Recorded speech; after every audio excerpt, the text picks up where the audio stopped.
Ready. Awesome. Let's go, Alice.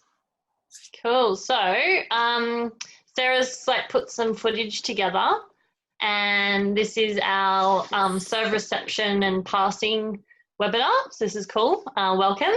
So we're just going to look over some footage and highlight some good technique, and then some other sort of bits and pieces that are going on that we can kind of fix up or see what works, see what doesn't work. So anytime, we'll just chat it through, but we might ask you if you have any questions at a particular point, so it's a little bit clearer and it's not all going on at once. So Sarah, do you want to kick us off with footage? There you are. That's me. So basically, role-wise, Alice is gonna moderate us through a little bit, and then I'll take the role on of the expert today a little bit. So I wanted to kick off with just these pictures because I think you can see passing can have lots of different forms. So whatever, here we have like a perfect platform, like a lateral pass from Lucy. Then the next one where she is probably a little bit too upright, the ball is maybe even contacting a bit high. The next one she misjudged and is really low. Next one, I'm down on my knees. So it doesn't really matter how we contact the ball, as long as our platform is angling towards our target, and we are more or less in charge of our body movements. So as I said, there's no right or wrong, as long as the ball is going where we want the ball to go. And there are so many great servers out there, so we won't be able all the time to, as like in the picture here in the middle, to really pass the ball straight in front of us with like the perfect 90 degree angle to actually pass the ball.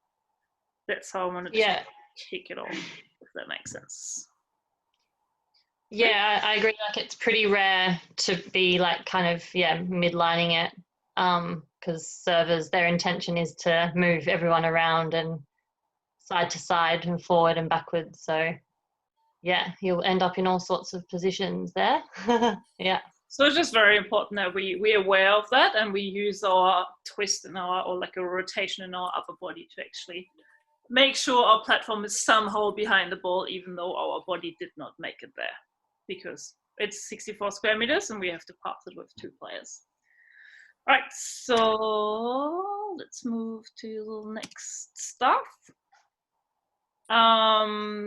So this is footage from a B level or A level drill session. Yeah, that's Laura. Where they actually worked on lateral passing. So they had like here a line serve, and then they had to move sideways a bit to pass the ball. So we kind of move a little bit from bad examples to better examples. So let's have a look at the first one. And maybe Alice can help us out here as well. What happened? So it looks like the server is kind of half court. So Laura doesn't really have a huge amount of time to judge, although she knows it's coming to her because that's the drill. But still, it's coming quite fast and flat. So Laura has reacted pretty late, I think. She should already be sort of in position and probably with her left foot a lot wider in her hip, so getting around the ball. And there's a lot of things that we can fix here, I think. So we can even we're always talking about angling the platform towards the target.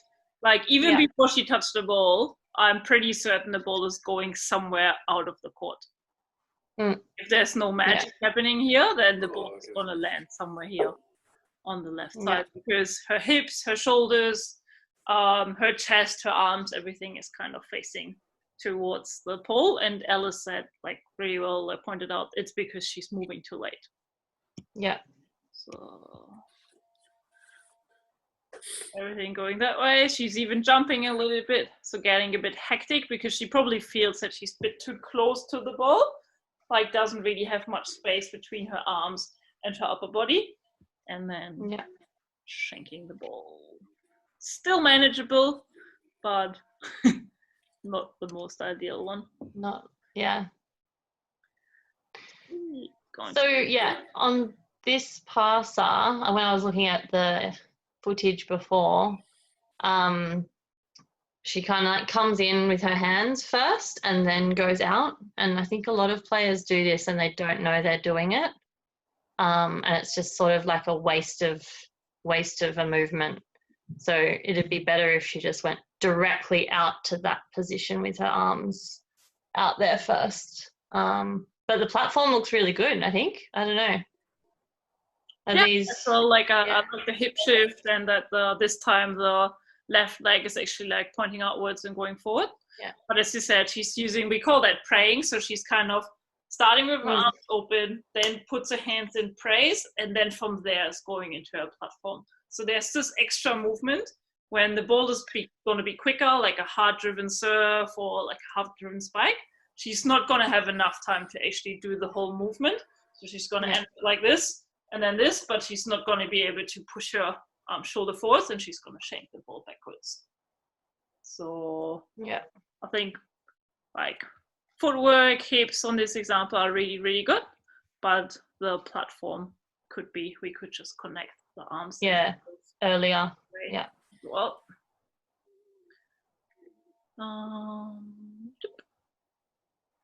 this is the right way to do it.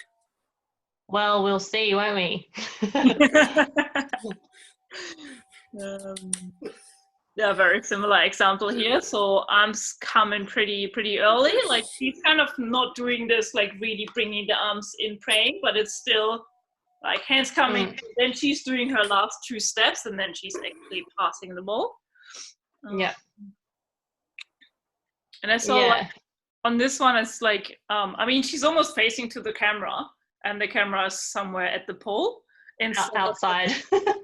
But she does manage with her arms to get the ball back. So this is kind of an example where footwork-wise, she did not manage to get around the ball, but with her shoulders and her upper body, like it looks like that she managed to actually get the ball back to where she wants the ball to go. Yeah, I think with digging, you can actually compensate with your hips or your chest or your arms or your legs, and kind of get the ball to the target, even if it doesn't look so pretty or like the right technique.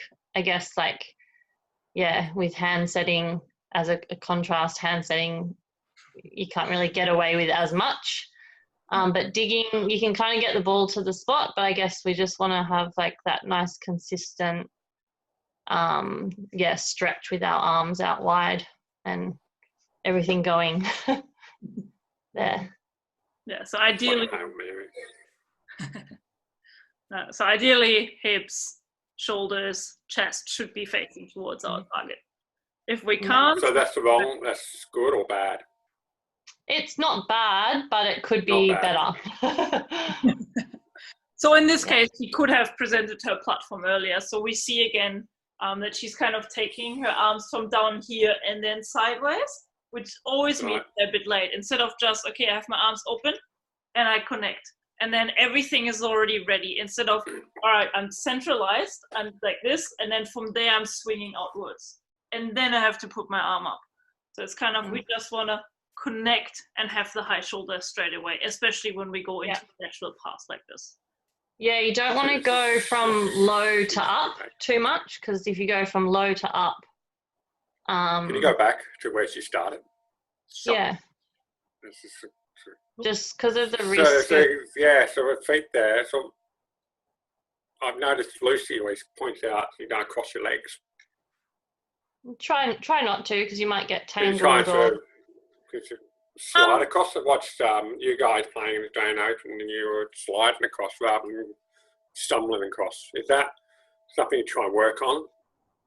You know, it's like you sort of, you know how we just go slide across, so it's less steps, so you have to get one and then low. Well, you want to have a low... Because she's already high, she hasn't even made it off low. I remember you guys were telling us that a lot. You want to, sorry, David, you want to kind of be light in your ankles and your knees and your hips, so you can kind of move instead of taking bigger steps. Right. So you want to kind of go lower and more fluid. Yeah, because at that point there, 7 was tight there. Is that where you try and get? But that's where you practice, isn't it? You try and think of steps. Is that right? Yeah. I would say you want to be efficient on the court, and we have 2 ways to kind of move sideways. One is a cross step, and one is shuffle steps.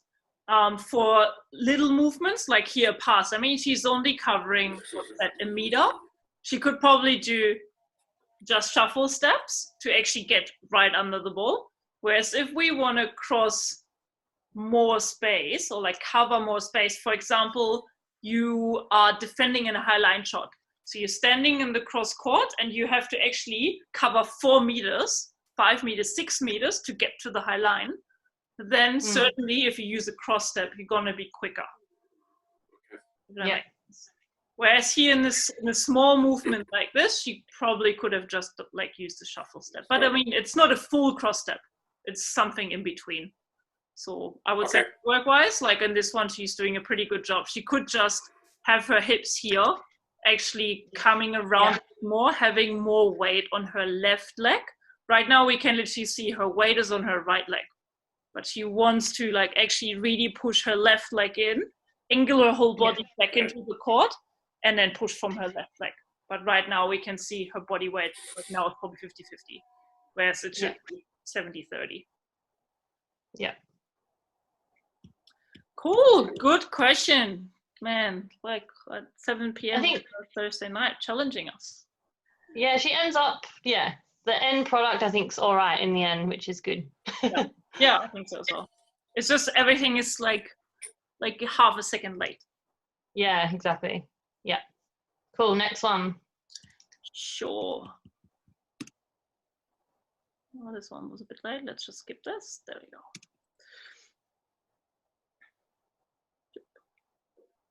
She's very jumpy, as we can see. Yeah. She went too high. Yeah, exactly. Yeah, it's pretty obvious there, but. So she panicked. Yeah. So she, like, her arms, her platform is a bit too close to the body, so she runs out of options because, like, there's not enough space. So she should be half a step further backwards, so she can lean in a little bit more and can be more flexible with her arms. So that's the main issue. And because of this, now we have the problem. She is too close. She doesn't know where to go with her upper body, so she puts her left shoulder up, and then the ball is going kind of too far. Yeah. I think a lot of with serve reception, depth perception and reading the server comes into all this. So when to move and when to hold back maybe the tiniest bit, depending on the wind or how the ball is traveling at you with the serve. So yeah, I mean, it all comes into play, and it's very subtle with all these little digs and angles. Yeah. Sweet. Next one. Here we go. Yeah, she's low. So it's a pretty tough one. She has to move a lot. So she's in a normal passing position, and she has to go all the way to the sideline. So that's actually a really nice dig.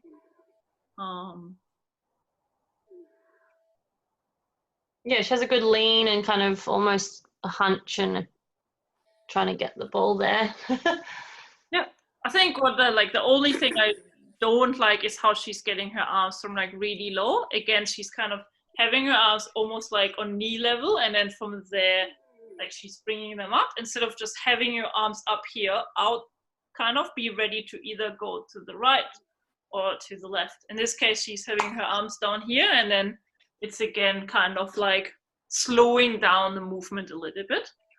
But yeah, perfect side step. Really having her leg, like the weight here on the left leg. And then you can see she's really stretching out. So it's really tough pass, but her whole body is trying to really bring the ball back towards what's that? Like a 2.5 here.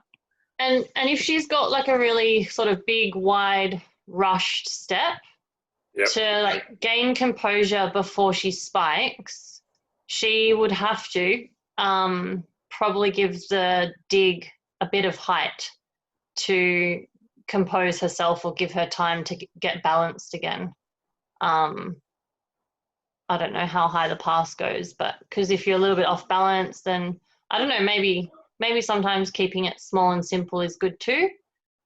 Depends on the conditions, I guess, if it's windy or not. She couldn't go any lower. No, I mean, you don't want to be too low, Dave, because if you're too low, like you waste lots of energy in your muscles. So if you can, like a comfortable 90 plus degrees in your legs is probably fine. Because I mean, you have to get up again and then get ready for a maximum jump. So the lower you already go in your passing, the more effort you have to put into your passing, the less energy you have for the spike, which is following straight after. We just want to have nice angles where we can move well. That's the basic idea of the, let's call it roughly 90 degrees. But for different people, this might be different. Like, for example, looking at our coaches, Misha, you will probably never see her passing down on a 90-degree angle just because of her knee injury. It's not a comfortable position for her. She has to achieve her perfect angles with a little bit of a limited range of motion. Then very tall players just sometimes struggle to go all the way down. So there's a range of what works for what kind of player. As you maybe saw on the pictures at the beginning, I tend to be very low because I'm very comfortable down there because I'm a fairly athletic girl player, whatever. With not the best depth perception because I haven't played as long as some of my opponents. Does that make sense? So I have to make it up with a little bit more athleticism. I think this is the last one from the A-level girls. So moving to that's Nicole. What's her last name? Tung, yep. Tung, that's right. And she's literally doing the same. So she's getting some free bolts from Misha's throwing the bolts to left and to the right. So let's have a look how a AAA girl is literally performing almost the same drill.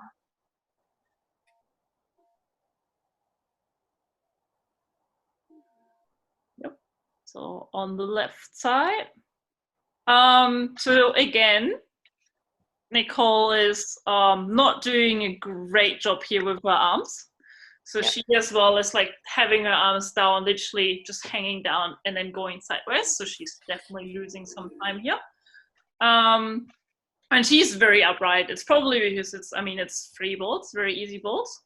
But what I really like is, I might play it just quickly.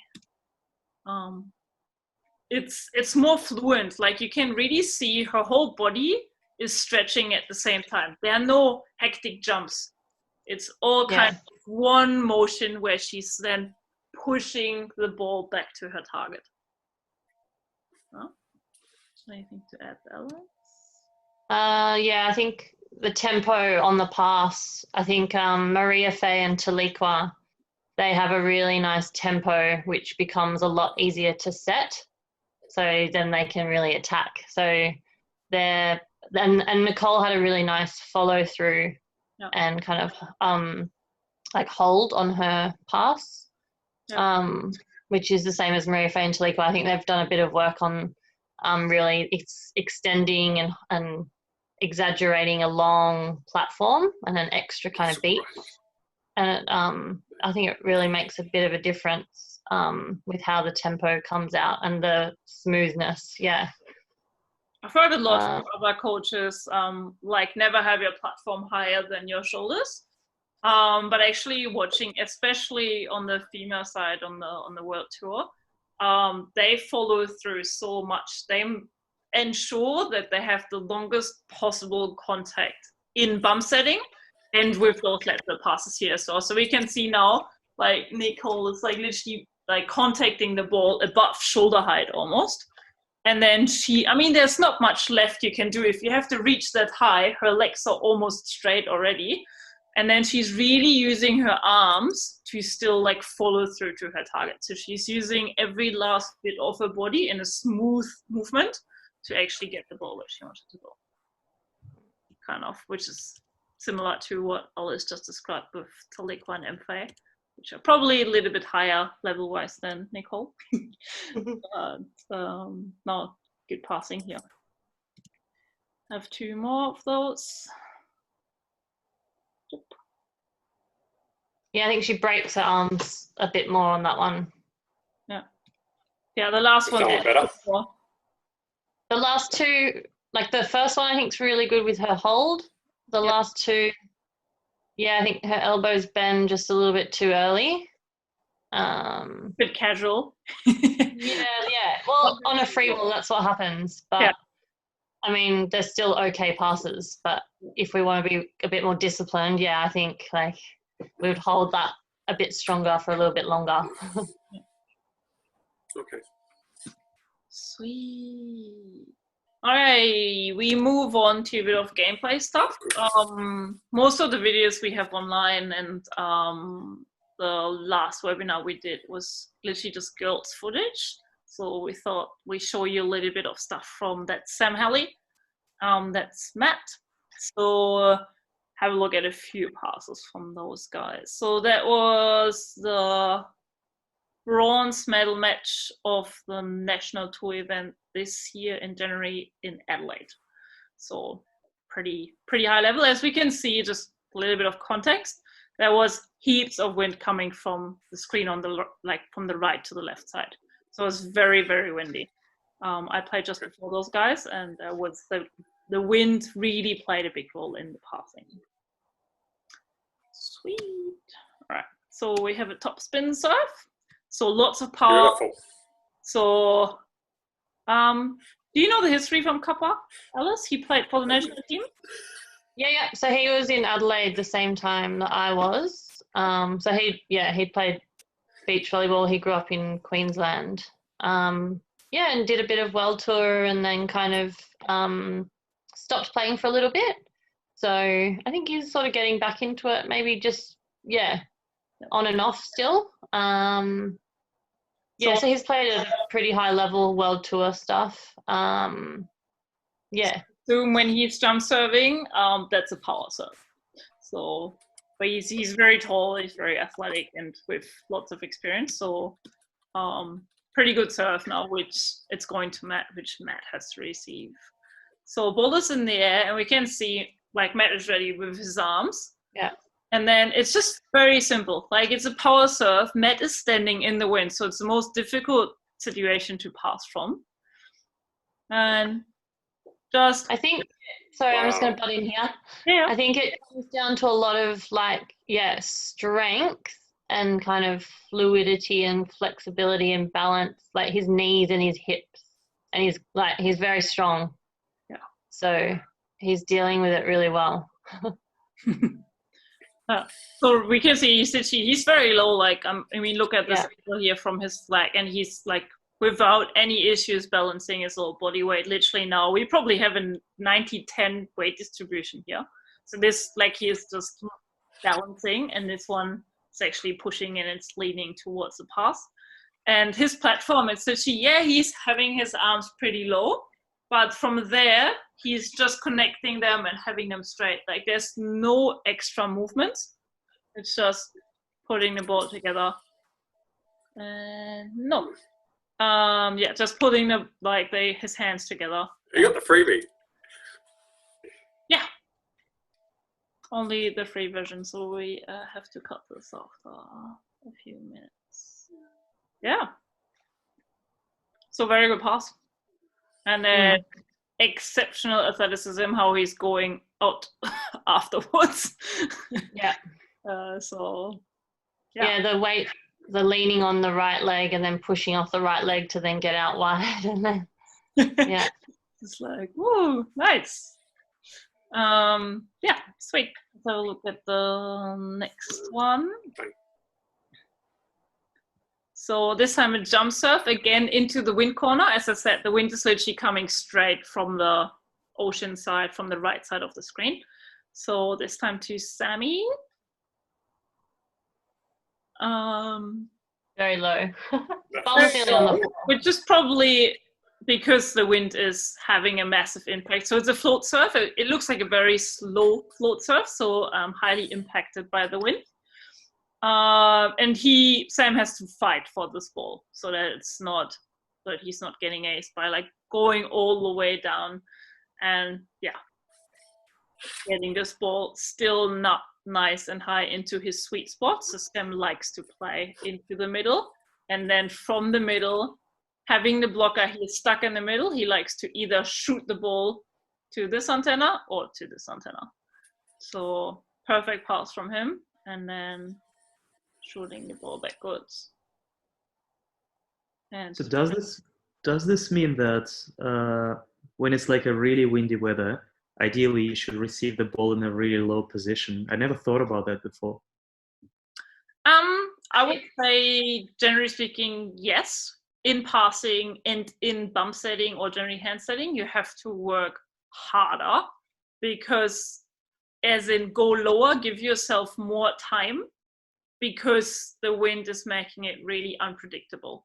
So you think, oh yeah, I have it. And then, oh no, you don't, because it's still moving a lot. So you have to go lower and lower and lower and keep working harder and harder. So I would say personally, I'm more exhausted after wind games, because I feel with every pass, with every bump set, every single time I have to work so much harder to actually get the ball where I want it to go. Yeah. Yeah. Well, this is extremely low. I mean, the position Sam is receiving the ball, it's like, wow. Yeah. It's like his bumps on the sand. Yeah. Yeah, probably. His bump is on the sand. So is that what you expect? I mean, when we were watching the girls earlier, No, not every time. But he was so close to sand. But both of them were, the legs and the body, the lower head of gravity. Is that what you were trying to say? No, not every time. That's too much. No. I think if it's needed, you have to be prepared and flexible enough to be able to get down that low, because sometimes the serve just blows around or dips or drops. So you have to be able to do that. But we definitely don't expect that on every pass.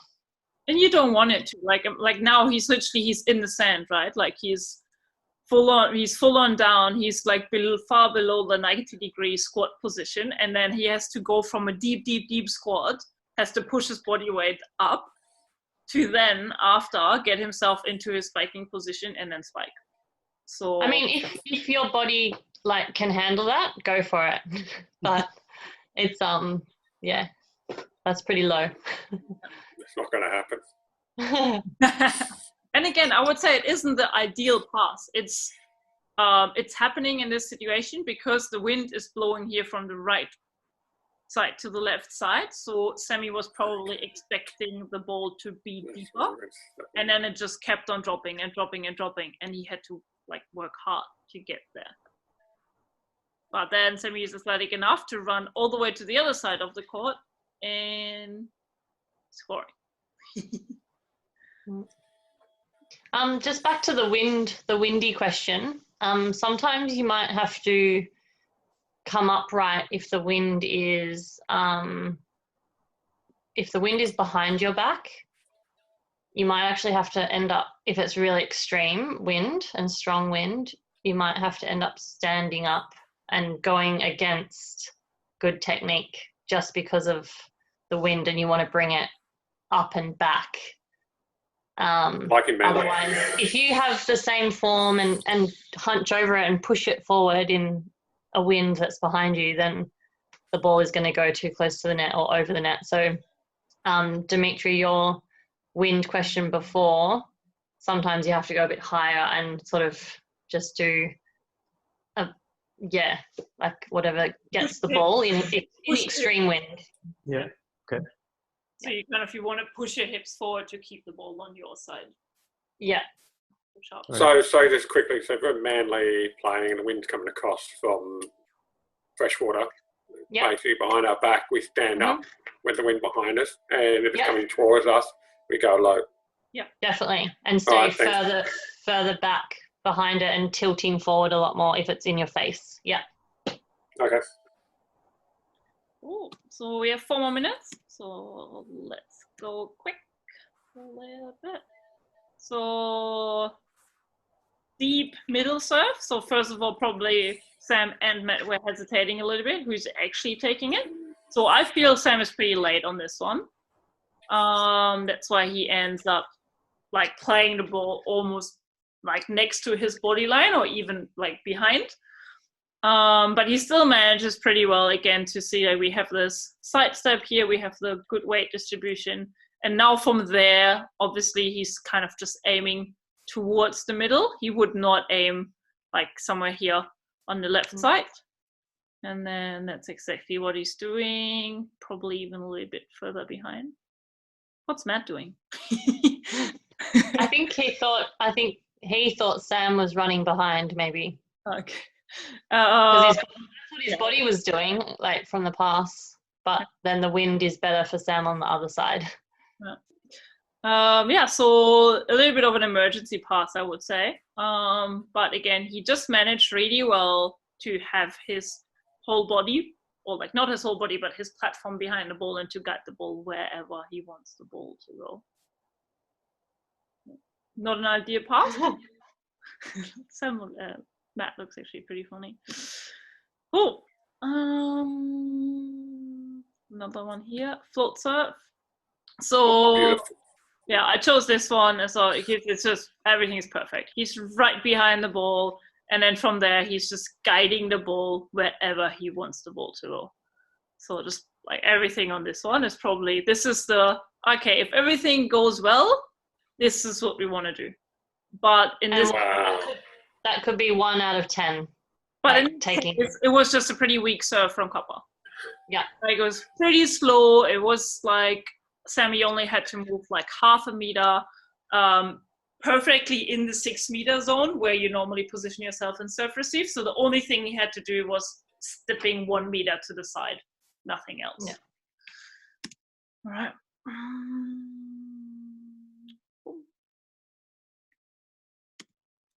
Yeah, very similar. Perfect. The Rolls Royce move, nice. Yeah, with this one we can see he's kind of like taking a little bit of energy out of the ball by breaking his platform. Yeah, I think that's the last one. Sweet. We have less than a minute to ask some questions. Let's go. Someone wrote something in the chat. The Rolls Royce, the nice serve receive. Nice. Good. I think it's good, yeah, to break down the weight distribution on the legs and the kind of, you can see the timing sometimes is a bit out. Oh, good. Yeah. Thank you. Thank you. Thanks. Thanks a lot. Yeah. No worries. Oh, look at that. It's a tea party going on down at Cuddy Haviland's house. Okay. All right. People, I don't even know who joined because we were so in the session. Dave was co-commentating. That was well done. Good questions and good symmetry. No problem. Sweet. All right, then let's see what topic we're gonna have next week, and then hope to see you guys on the sand. Sorry, girls, I didn't see you there. Now I see you. They all look so cozy in all their hoodies. Who else is there? Who's Pacific?